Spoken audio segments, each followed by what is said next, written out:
esteja convosco. Ele está no meio de nós. Proclamação do Evangelho de Jesus Cristo, segundo Lucas. Glória a vós, Senhor. Um dia Jesus estava ensinando e à sua volta estavam sentados fariseus e doutores da lei, vindos de todas as aldeias da Galileia, da Judeia e de Jerusalém, e a virtude do Senhor o levava a curar. Uns homens traziam um paralítico num leito e procuravam fazê-lo entrar para apresentá-lo. Mas não achando por onde introduzi-lo, devido à multidão, subiram ao telhado e por entre as telhas desceram com o leito no meio da assembleia, desceram com o leito no meio da assembleia diante de Jesus. Vendo-lhes a fé, ele disse: Homem, teus pecados estão perdoados. Os escribas e fariseus começaram a murmurar, dizendo: Quem é este que assim blasfema? Quem pode perdoar pecados, senão Deus? Conhecendo-lhes os pensamentos, Jesus respondeu, dizendo: Por que murmurais em vossos corações? O que é mais fácil dizer: Teus pecados estão perdoados, ou dizer: Levanta-te e anda? Pois, para que saibais que o Filho do Homem tem na terra o poder de perdoar os pecados, disse ao paralítico: Eu te digo, levanta-te, pega o teu leito e vai para casa. Imediatamente, diante deles, ele se levantou, tomou o leito e foi para casa, louvando a Deus. Todos ficaram fora de si, glorificavam a Deus, cheios de temor, e diziam: Hoje vimos coisas maravilhosas. Palavra da salvação. Glória a vós, Senhor. Aplaudamos o Santo Evangelho.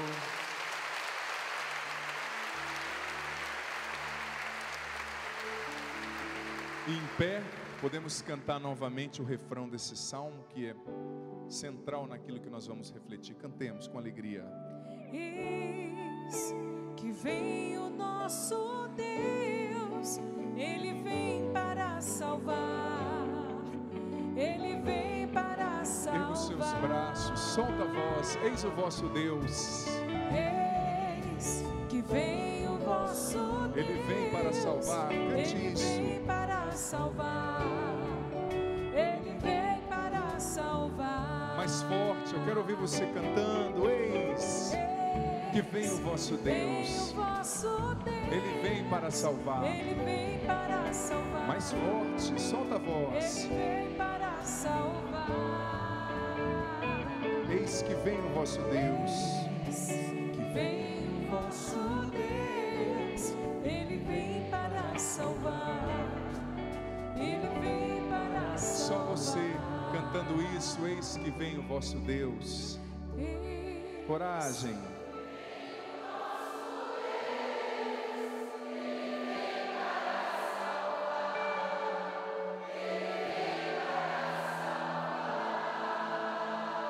Eis que vem.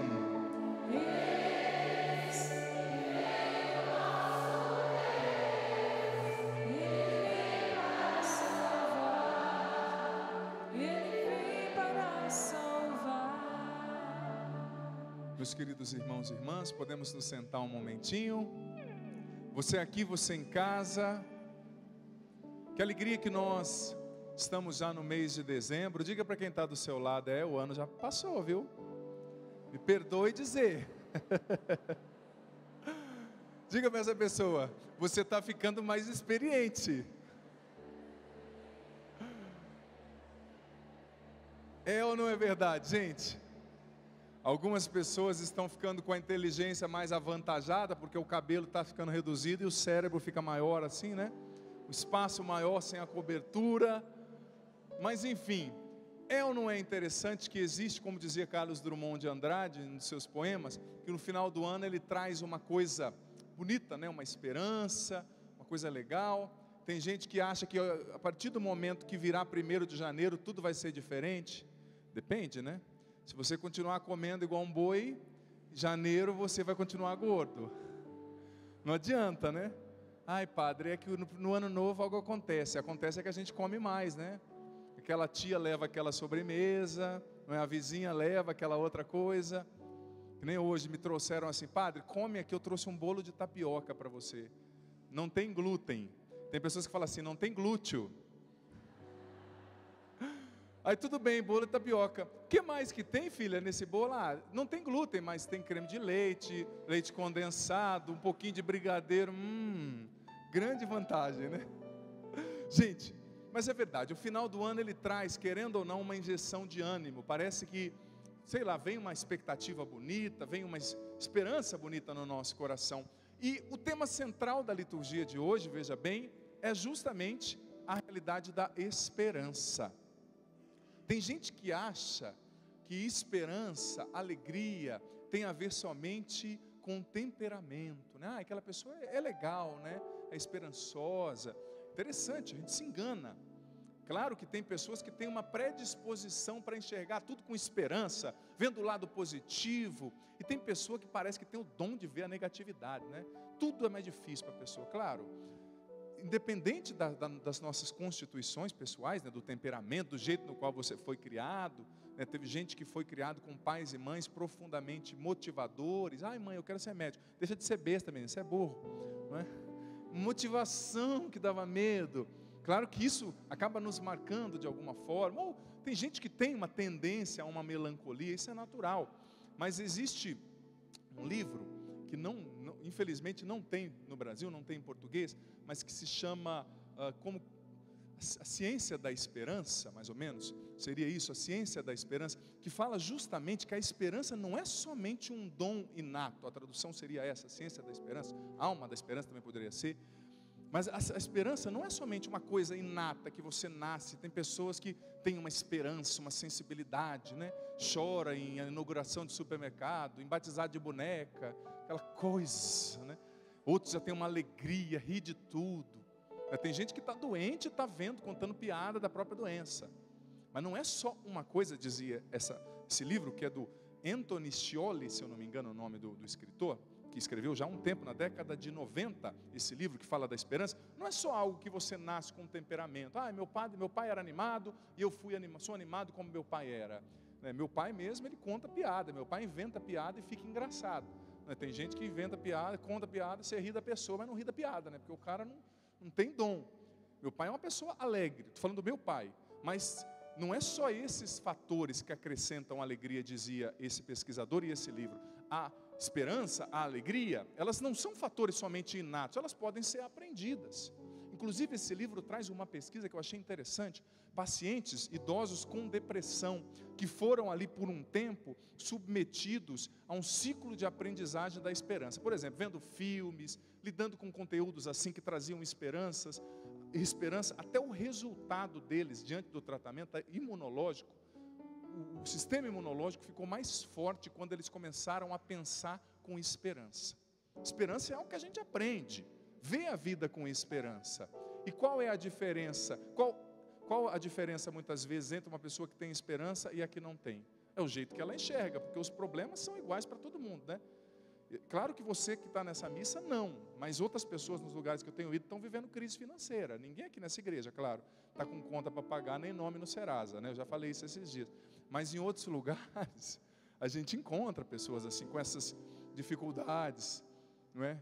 Seja financeira, seja problema familiar, todo mundo enfrenta, mas o esperançoso, gente, ele enfrenta a mesma coisa, só que ele enxerga, eu dizia isso na pregação que eu fiz sábado lá em Cachoeira Paulista, ele enxerga de maneira diferente. O problema é o mesmo, a situação é a mesma, mas quem vai entrando na escola da esperança, como dizia o Papa Bento XVI, na sua encíclica Espe Salve, fantástica, diga-se de passagem, incentivo todos a lerem. Quem se matricula na escola da esperança, vai aprendendo a enxergar a vida sobre a ótica da esperança. A esperança não depende, mais uma vez eu digo, só do temperamento. Claro que ajuda, né? Tem gente que não tem predisposição para a esperança. Tem gente que tem uma predisposição a um pessimismo. E ainda fica falando, eu sou realista. Você não é realista, você é um chato, né? Tudo é mais difícil, tudo. Aquela coisa, não vai dar certo, está difícil. Claro, temos que ter uma esperança inteligente, que analisa os prós e os contras, que vê o que é possível, mas não pode se matricular na escola da negatividade, da chatice. Ao contrário, tem que lutar, temos que lutar, irmãos e irmãs, para ver a vida com esperança. Com esperança, claro, uma esperança inteligente, né? Eu, por exemplo, eu tive um amigo na minha adolescência, não vou dizer nome, nem me pergunte, nem queira me forçar isso, que o bendito era fanho, tinha uma voz de taquara rachada, encanou que queria ser cantor. Essa é uma esperança inteligente? Ele me chamava de Adriano. É inteligente essa esperança? Não é, com todo respeito à pessoa, mas ele não vai ser cantor, não é? Que nem eu, se eu quiser falar agora, olha gente, eu não vou celebrar mais aqui com vocês, porque eu vou me tornar jogador de futebol, viu? Vou jogar lá no Real Madrid. Aos 34 anos, que essa agilidade. Eu era goleiro. Você lembra do Tafarel? Eu era o Tafurado. Tafurado, era eu, mais ou menos, parecido. Uma ligeira diferença entre ambos, viu? Mas não adianta, eu agora, aos meus 34, quase 35 anos, falar que eu vou virar jogador de futebol em alta produtividade. Essa é uma esperança inteligente? É. Claro que não. A esperança precisa ser sóbria, mas precisa ser esperança. Gente, que leitura fantástica a liturgia de hoje nos apresenta. Olha só, eu vou até reler o versículo 4. Dizei às pessoas deprimidas, criai ânimo, não tenhais medo, vede, é o vosso Deus, Ele vem para nos salvar. Meu Deus do céu. Eu fico imaginando, diante de uma leitura dessa, às vezes eu fico imaginando a cena bíblica. Parece que Jesus está chegando, me perdoe, viu? Como que é o seu nome? Carolina. Parece que Jesus está chegando assim, falando assim, menina, coragem, cria ânimo, dando uma ordem, criai ânimo, não tenhais medo, eis o vosso Deus, Ele vem para te salvar. Gente, depois de uma dessa, como dizem por aí, não é? Depois de uma dessa não precisa mais nada. Olha só, é uma ordem de Deus. Mais uma vez eu vou ler. Eu peguei com carinho, viu? Eu tinha vontade de pegar assim, criar ânimo, mas eu falei, não, vamos com calma. Dizei às pessoas deprimidas. Você conhece alguma pessoa deprimida? E ser deprimido não é só estar em depressão diretamente. Eu quero fazer uma analogia mais ampla. Tem gente que acha que está em depressão é somente estar tomando remédio. Não é só estar tomando remédio. É aquela pessoa que está assim, sabe? Não está tomando remédio, mas por que você vai trabalhar? Porque precisa, né? Qual o sonho que você tem? Almoçar. Meta a longo prazo. Ir à piscina. Qual meta? O que te inspira? O que tem no teu coração? Já morreu, esqueceu de deitar, parece? Ai, padre, mas é tão difícil. É difícil sim, mas quem não sonha, não vive, já morreu. É preciso ver a vida com esperança, coragem, ânimo. O que Deus está dizendo? Olha só. Dizei às pessoas deprimidas, criai ânimo, não tenhais medo, vede, é o vosso Deus, Ele vem para vos salvar. Vamos aplaudir isso, gente, com muita força, com muita ênfase, porque é Deus dizendo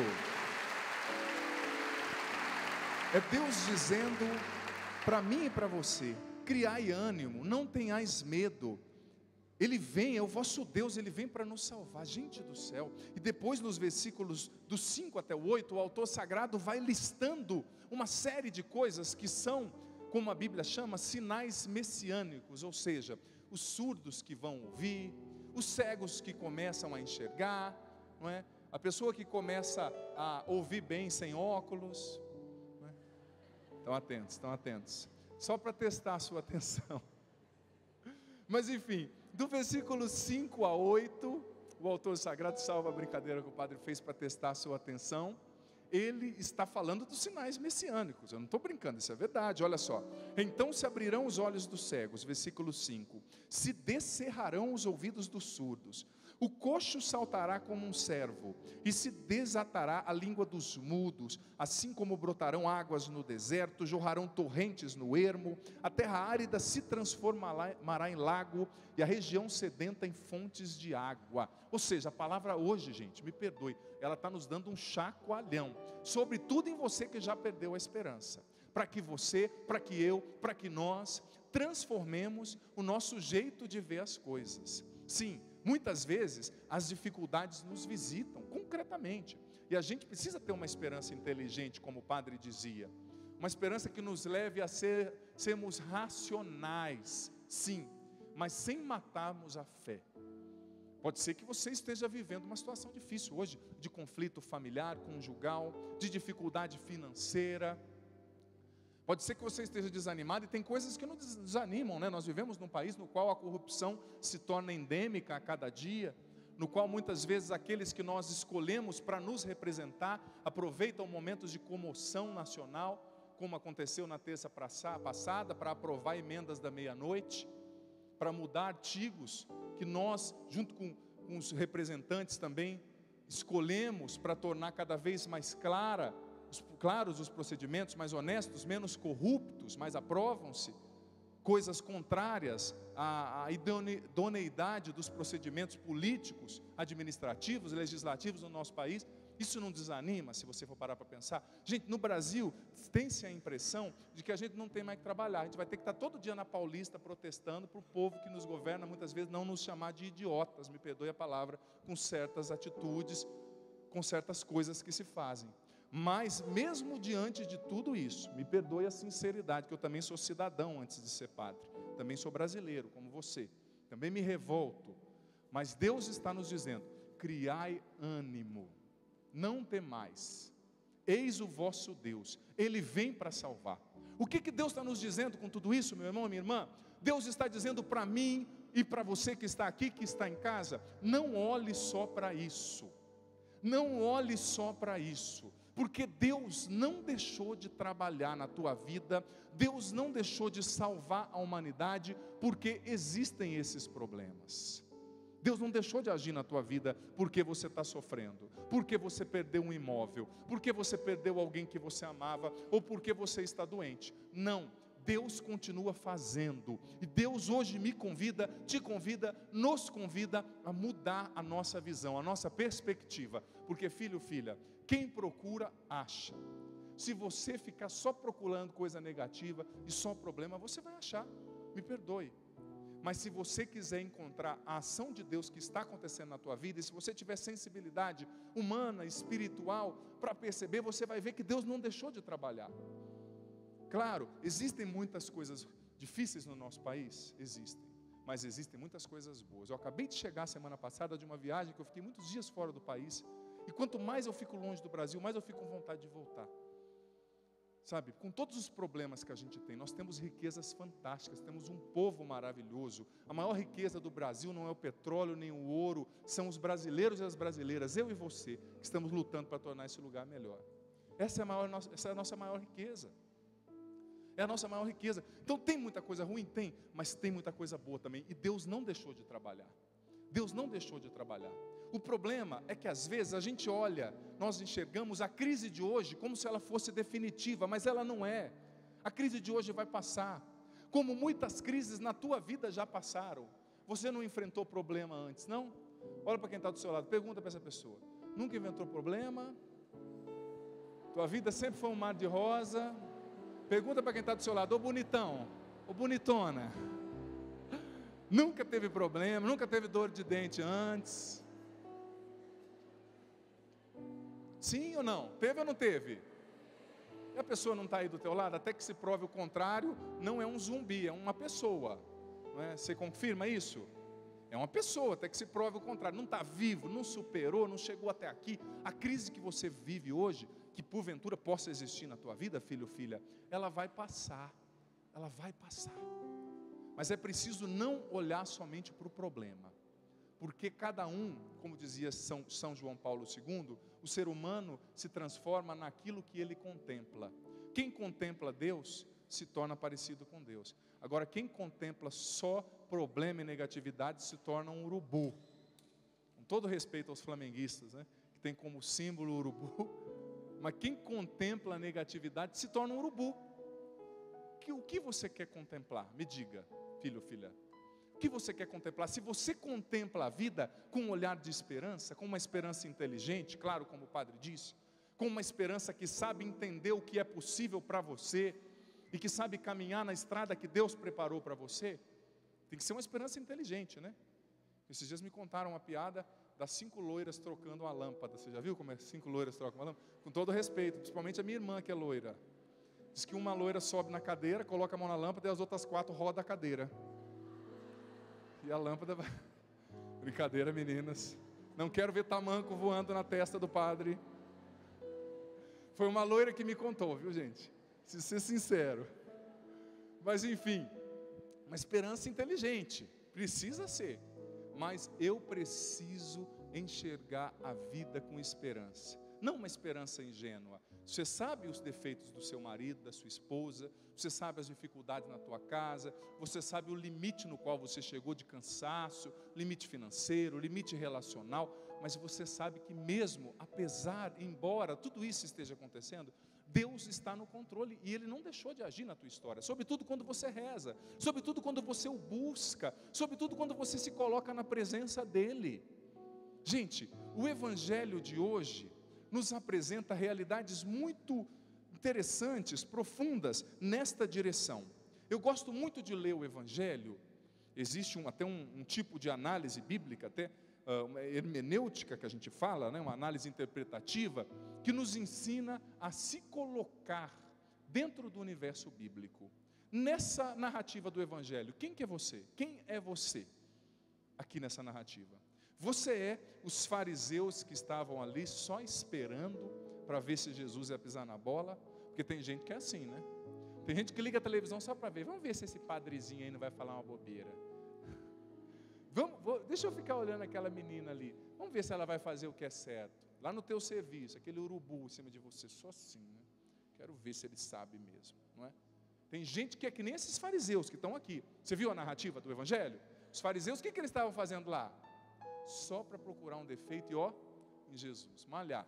Quem você é? Você é os fariseus que enxergavam tudo com aquele ar de superioridade. Nós sabemos tudo, nós temos o domínio, e por isso Deus não podia trabalhar neles. Ou você era esses amigos do paralítico? Gente, eu acho que eu vou fundar até uma associação. O nome vai chamar AAP, Associação dos Amigos do Paralítico, porque eu sou fã desses rapazes. Você viu o que eles fizeram no Evangelho? Chegaram na casa, a casa estava cheia de gente, e eles queriam levar o amigo deles a quem? Que era paralítico. A quem que eles queriam apresentar esse amigo? A quem? Mas não dava para eles passarem, gente. Falaram assim, vai embora, tem muita gente hoje. O que ele fez? O que eles fizeram, aliás, os amigos do paralítico? A AAP, a Associação dos Amigos do Paralítico. O que eles fizeram? Vamos embora então, porque não dá para passar, você sabe como é que é, né? Muita gente, esse empurra. Tem gente que fala assim, eu não gosto de muita gente. Então vira um nômade, vai morar na montanha, não é? Tudo incomoda. Eu não gosto de gente relando em mim. Eu ouvi uma pessoa falando, eu não gosto de tal lugar que tem gente relando em mim. Tá bom então, por que você não pega uma barraca e vai para os Alpes suíços e fica lá, não é? Eles foram embora porque falaram assim, está muito difícil, não dá para você entrar, tem muita gente empurrando. Não, eles tiveram um olhar de mais forte, eles tiveram um olhar do quê? Esperança. O que eles fizeram? Foram embora? Não. Gente, esses homens, me perdoem, eles eram doidos, malucos. E eu sou fã desses homens. Eles subiram na casa, abriram o telhado. Eu acho que o dono da casa não achou muito bonito na hora, né? Imagina. Abriram o telhado, colocaram o paralítico por cordas em cima, abriram um buraco no telhado e colocaram o bendito lá. Imagina se esse paralítico cai. Ele não ia poder sair andando depois, né? Porque já era paralítico, tadinho. Ia quebrar o resto que ainda estava são. Imagina, esses homens, eles não ficaram parados na dúvida, no medo. Não vai dar certo. Vai lá, filho, vai, você consegue. Não, padre, mas eu não vou conseguir. Às vezes os piores inimigos nossos são as vozes de negatividade que estão no nosso inconsciente, na nossa mente, dizendo para nós mesmos: não vai, você não vai conseguir, você não é capaz, você não é bonito, você não é isso. Essas vozes não são as vozes de Deus na tua vida, saiba disso, são as vozes do inimigo, as vozes das tuas feridas, que você não pode escutar, pelo amor de Deus, você não pode. Que vozes você tem escutado? Filho, filha, se esses homens tivessem parado: ah não, coitado do paralítico, vamos derrubar o bendito, ah não, a corda vai arrebentar, ah não, vai vir uma mosca, vai incomodar o paralítico, ele vai se mexer e vai cair, ah os pernilongos vão atacar, ah uma lagartixa vai vir e cair em cima do paralítico, ele vai se assustar e vai cair. Quantas possibilidades eles poderiam pensar? É ou não é verdade? Mas eles pensaram? Quando você é guiado pela luz da esperança, você não escuta a voz do medo, você escuta a voz de Deus, e a vitória é certa para quem confia em Deus e caminha ouvindo a sua voz. A vitória é certa, é preciso confiar. E esses homens tiveram coragem, abriram e desceram o paralítico. Eu acho que Jesus parou e falou assim: meu Deus, esses caras são malucos, vou curar esse rapaz de uma vez, porque depois dessa, pensa bem, você tomando um chá lá na tua casa, aquele pãozinho de queijo meio fajuto que às vezes você faz à tarde, que gruda assim, aquela coisa, não é? De repente alguém abre o teto e desce um caboclo lá. Então, me cura. Imagina a cena, gente. Ah, mas esses homens, esses amigos do paralítico nos dão um ensinamento fantástico, meus irmãos e irmãs. Em primeiro lugar, eles nos ensinam a lição da esperança. Eles não pararam, eles enxergaram com esperança. E quem vê com esperança não para nos medos. Quem vê com esperança não escuta a voz da insatisfação, da negatividade, da amargura. Quem vê com esperança diz: eu vou caminhar, vai dar certo, e eu vou aprender se eu cair, mas eu vou até o fim. Mas a esperança, preste atenção, ela é uma virtude tão fantástica que ela não para em si mesma, ela gera outras virtudes. A esperança gerou naqueles homens a resiliência. Porque é ou não é verdade que você tem que ser resiliente para subir num telhado com um paralítico? Pensa bem, se derruba esse rapaz de lá. Pensa bem como foi difícil subir, por onde eles subiram. Será que tinha escada? Será que eles subiram pisando num galho da árvore? E se esse galho quebra, e se a escada não aguenta? Eles foram resilientes. A esperança verdadeira, ela gera a resiliência. E quem é resiliente não desiste diante de qualquer problema não, viu? Eu digo para você, filho, filha, cultive a esperança que vem de Deus, que você vai encontrar no teu coração uma força que você nem imaginava para enfrentar a tormenta que quem sabe hoje você vive. E você vai atravessar e vai chegar do outro lado pelo poder de Deus. Você vai conseguir. Confia, caminha na esperança. Esses homens, pela esperança que tinham, eles geraram outra virtude, que é a resiliência. Eles se tornaram fortes, eles não tiveram medo. Com certeza enfrentaram dificuldades nessa subida, porque subir é difícil. Descer é fácil, mas subir exige esforço, exige compenetração. Ainda mais com uma outra pessoa deficiente, portadora de uma necessidade especial. Gente, mas não parou nisso. A esperança desses homens gerou outra virtude fantástica que nasceu junto com o ato, que foi o amor sincero, a solidariedade. Tem que amar demais para você fazer isso, gente. Será que na tua casa não tem paralíticos também lá? Será que na tua casa não tem paralíticos? Quem sabe paralíticos pela droga, paralíticos pelo vício da bebida, paralíticos pela falta de fé, paralíticos pela corrupção, por vícios de ordem sexual, relacional, não sei.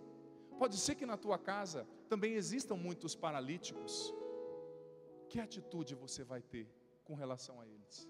Como você vai olhá-los? Como esses homens, esses 4 amigos do paralítico? Você vai olhá-los como esses homens que enxergaram o paralítico amigo com esperança, com afeto, com amor. Eles não desistiram daquele homem, gente, e sendo muito honesto, com certeza deu trabalho cuidar daquele amigo, deu trabalho ter que carregar aquele amigo, mas a esperança gera esse amor resiliente, que não desiste de quem dá trabalho, que não descarta o diferente de mim, que não descarta o outro porque ele me magoou de alguma forma. Não, eu vou insistir, eu vou lutar por ele, eu vou levá-lo a Jesus.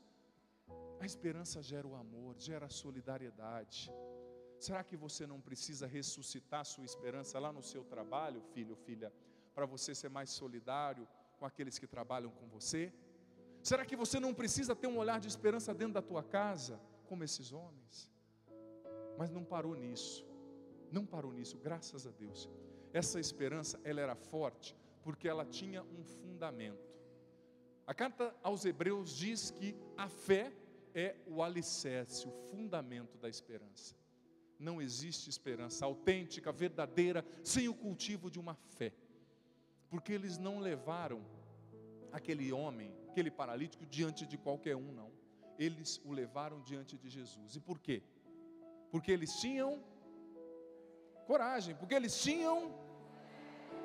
Faço a pergunta para você, nesse momento. Quem você precisa levar diante de Jesus, hoje? No teu pensamento, na tua maneira de enxergar? Será que não é aquele teu pai que já te deu tanta decepção? Aquele teu filho?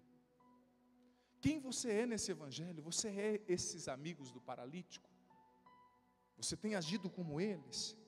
Mas ainda tem um terceiro personagem que me chama a atenção nesse evangelho. Esse personagem é o próprio paralítico, que estava passivo. O que esse paralítico fez no evangelho? Me diga, o que esse homem fez? Fez alguma coisa? Fez sim ou não? Não, vocês estão me confundindo. Sim, não, talvez. Fez ou não fez?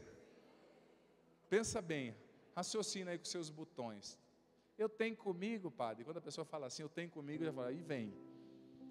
Ele fez alguma coisa sim ou não? Não, eu não entendi ainda. Fez ou não fez? Claro que ele fez, gente. Ele estava passivo até o momento que Jesus o tocou, porque ele não conseguia. Ele é o símbolo daquele e daquela que quer lutar, que luta contra a sua própria fraqueza, mas não consegue vencer. Ele é o símbolo, esse paralítico, do viciado, do perdido, do adúltero, que está lutando, tem consciência do próprio pecado, que o pecado está o matando, que o pecado está o arrastando à ruína, mas não consegue vencer. Mas a partir do momento que esse paralítico foi tocado por Jesus, eu imagino a presteza desse homem, porque o evangelho diz, Jesus diz para ele, versículo 24, para que saibas que o Filho do Homem tem na terra o poder de perdoar os pecados, disse ao paralítico, eu te digo, levanta-te, pega o leito e vai para casa. Imediatamente, essa palavra é interessante, é importante para a nossa reflexão. Imediatamente, diante deles, ele se levantou, tomou o leito e foi para casa, louvando a Deus. Vamos aplaudir esse paralítico, gente. Vamos aplaudir.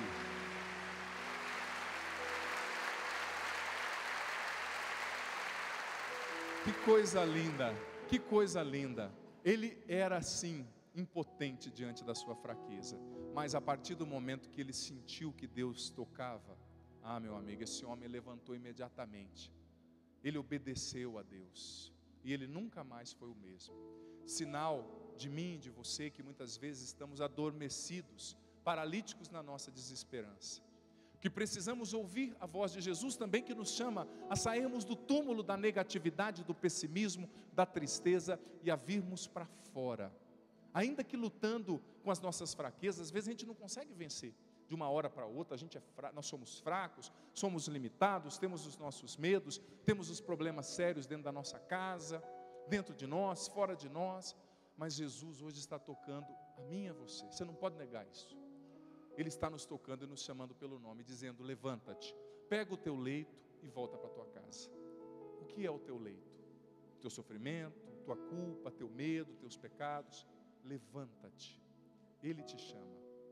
E se você enxergar com esperança e deixar a esperança tomar conta do teu coração, tenha certeza, as coisas vão ser diferentes.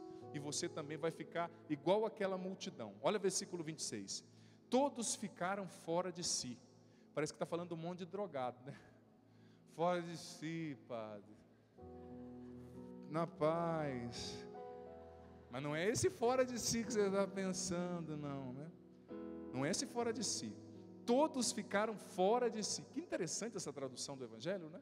Fora de si, glorificavam a Deus e cheios de temor diziam, hoje vimos coisas maravilhosas. Vamos repetir isso? Hoje vimos coisas maravilhosas. Mais uma vez. E quem é que está fazendo essas coisas maravilhosas? Vamos aplaudir mais uma vez o Senhor então, porque eu acredito que Ele está fazendo. A palavra, eu aprendi isso com... Vamos ficando em pé e o padre vai concluindo. Eu aprendi isso com o Monsenhor Jonas Abib, Padre Jonas, o fundador da Canção Nova, que a palavra, quando ela é pregada, ela já está ressuscitando quem ouve. Eu acredito nisso. Então, esses milagres já estão acontecendo. Em primeiro lugar, dentro de mim e dentro de você. No Evangelho, o Evangelho nos revela que Jesus não veio só curar o paralítico, cura física. Ele veio curar a alma, cura moral, cura psíquica, cura emocional, perdoando os pecados, raiz de todo o mal na vida humana. Vamos ficar em pé. Nós já estamos em pé, aliás. Vamos levar força do hábito, viu, gente? Às vezes eu estou pregando sem ser aqui pela TV, aí eu falo assim, você aqui, você em casa, aí todo mundo fica olhando. Quem em casa, padre? Força do hábito. Vamos levantar os nossos braços com muita fé, com muita coragem. E repita comigo. Eu creio, Senhor. Eu creio, Senhor. Mas aumentai a minha fé. Mas aumentai a minha fé. Eu espero, Senhor. Eu espero, Senhor. Mas aumentai a minha esperança. Mas aumentai a minha esperança. Eu acredito, Senhor. Eu acredito, Senhor. Mas aumentai a minha resiliência. Mas aumentai a minha resiliência. Dai-me um olhar de esperança. Dá-me um olhar de esperança. Um olhar de fé. Um olhar de fé Para todas as realidades. para todas as realidades. Senhor, eu não quero ser Senhor, eu não quero ser como os fariseus deste evangelho, como os fariseus deste evangelho, que se prendiam somente ao negativo, que se prendiam somente ao negativo, que procuravam apenas coisas ruins, que procuravam apenas coisas ruins, que fixavam os seus olhos nos problemas. que fixavam os seus olhos nos problemas. Mais forte, Jesus, Jesus, eu quero ter um olhar novo, eu quero ter um olhar novo, cheio de esperança, cheio de esperança, como o dos amigos deste paralítico. como o dos amigos deste paralítico. Uma esperança forte, Uma esperança forte, madura, madura, inteligente, inteligente, ousada, ousada, que não escuta a voz do medo, não escuta a voz do medo, que não escuta a voz do desânimo, que não escuta a voz do desânimo, que não perde a fé, que não perde a fé, que não fica buscando sinais para acreditar. que não fica buscando sinais para acreditar. Eu quero acreditar, Senhor, Eu quero acreditar, Senhor, mesmo sem ver. mesmo sem ver. Eu quero esperar em Ti, Eu quero esperar em Ti, mesmo sem ter todas as certezas. mesmo sem ter todas as certezas. Transforma o meu coração, Transforma o meu coração. derrama sobre mim agora Derrama sobre mim agora a graça do Teu Espírito, a graça do Teu me Espírito, curando profundamente, me curando profundamente, libertando o meu olhar, libertando o meu olhar, a minha mente, a minha mente, o meu coração, o meu coração, de todo vício na negatividade, de todo vício da negatividade, de toda visão focada nos problemas. de toda visão focada nos problemas. Me ensina a enxergar, Senhor, Me ensina a enxergar, Senhor, com os Teus olhos, com os Teus olhos, a partir da Tua ação, a partir da Tua ação. porque mesmo diante dos meus problemas, Porque mesmo diante dos meus problemas, dos meus dos sofrimentos, meus sofrimentos, o Senhor não deixou de agir. o Senhor não deixou de agir. O Senhor tem o controle da minha vida, O Senhor tem o controle da minha vida, da minha família. da minha família. E hoje eu quero dar passos E hoje eu quero dar passos mais profundos, mais profundos, de confiança em Ti, de confiança em Ti, porque tudo está nas Tuas mãos. porque tudo está nas Tuas mãos. Eu te entrego agora os meus fardos, Eu te entrego agora os meus fardos, as minhas preocupações, as minhas preocupações, os meus medos, os meus medos, as minhas ausências, as minhas ausências, os meus problemas, os meus problemas, a minha família. a minha família. Eu acredito Eu acredito que o Senhor é capaz que o Senhor é capaz de abrir o mar de abrir o mar para que eu atravesse a pé enxuto. para que eu atravesse a pé enxuto. O Senhor é capaz de curar. O Senhor é capaz de curar. O Senhor é capaz de libertar. O Senhor é capaz de libertar. O Senhor é capaz de fazer uma obra nova, O Senhor é capaz de fazer uma obra nova, muito maior muito maior do que eu possa pedir ou pensar. do que eu possa pedir ou pensar. Eu espero em Ti, Senhor. Eu espero em Ti, Senhor. O Senhor é a razão da minha esperança. O Senhor é a razão da minha esperança. E com os braços erguidos, com muita fé, com muita esperança, com muito ânimo, cantemos juntos, clamando ao Senhor que nos sustente na esperança, nesse olhar novo, renovado, cheio de esperança para todas as realidades e sobretudo para nós mesmos. Vou perseguir tudo aquilo que Deus já escolheu para mim. Vou persistir, e mesmo nas marcas daquela dor,